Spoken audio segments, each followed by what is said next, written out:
হরিণঘাটার নগর ওখরা বাজারে শ্রী শ্রী সরস্বতী পুজোয় বাগদেবী চরণে পুষ্পাঞ্জলি অর্পণ করে হরিণঘাটার স্কুলে সরস্বতী পুজোয় তৃণমূলের জেহাদিদের বাধা ও হুমকির বিরুদ্ধে সোচ্চার হয়ে সাম্প্রতিক একাধিক গুরুত্বপূর্ণ প্রসঙ্গে সাংবাদিকদের মুখোমুখি হয়ে বহু মূল্যবান বক্তব্য রাখলেন সনাতনের সেবক, জনপ্রিয় জননেতা তথা রাজ্যের বিরোধী দলনেতা সম্মানীয় শ্রী শুভেন্দু অধিকারী মহাশয়।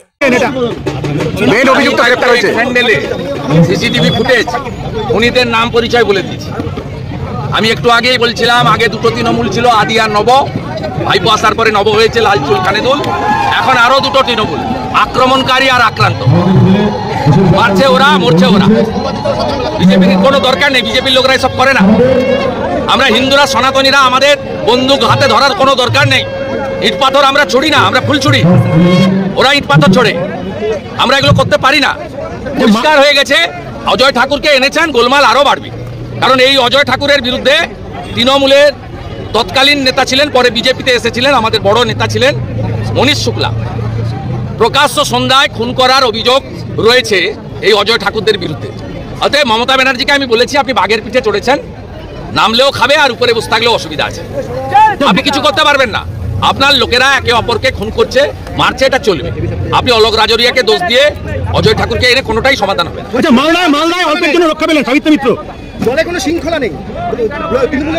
আমি কি তৃণমূলের নেতা নাকি? শৃঙ্খলা মালদায় অল্পের জন্য রক্ষা পেলেন মানিকনগর। ওটা কোনো দলই নয়, ওটা কোনো দলই নয়।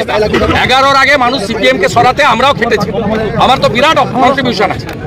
আমরা খেটে খুঁটে সবাই এনে দিয়েছিলাম যে পশ্চিমবঙ্গে সিপিএম যাক, ভালো কিছু হবে।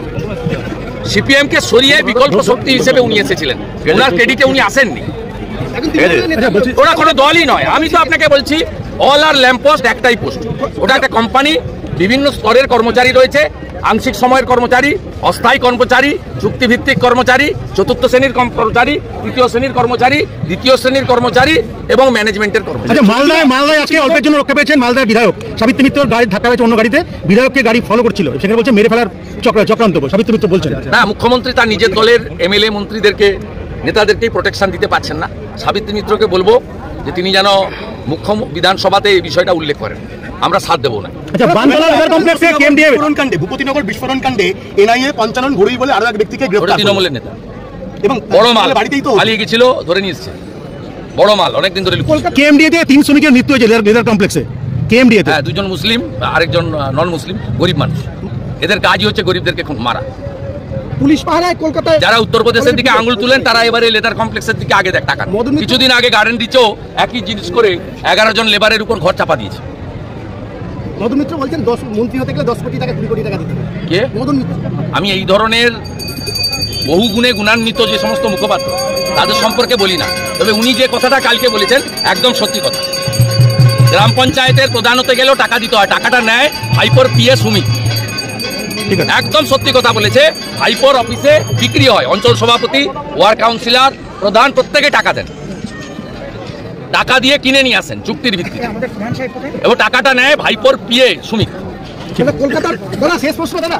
মমতা ব্যানার্জি জানেন না, এসব প্রশ্রয় দেন না উনি। পুলিশ পাহারায় কলকাতা কলেজে সরস্বতী পুজো হচ্ছে। এটাও বাংলাদেশ বানিয়ে দিয়েছে, এটাও বাংলাদেশ বানিয়ে দিয়েছে।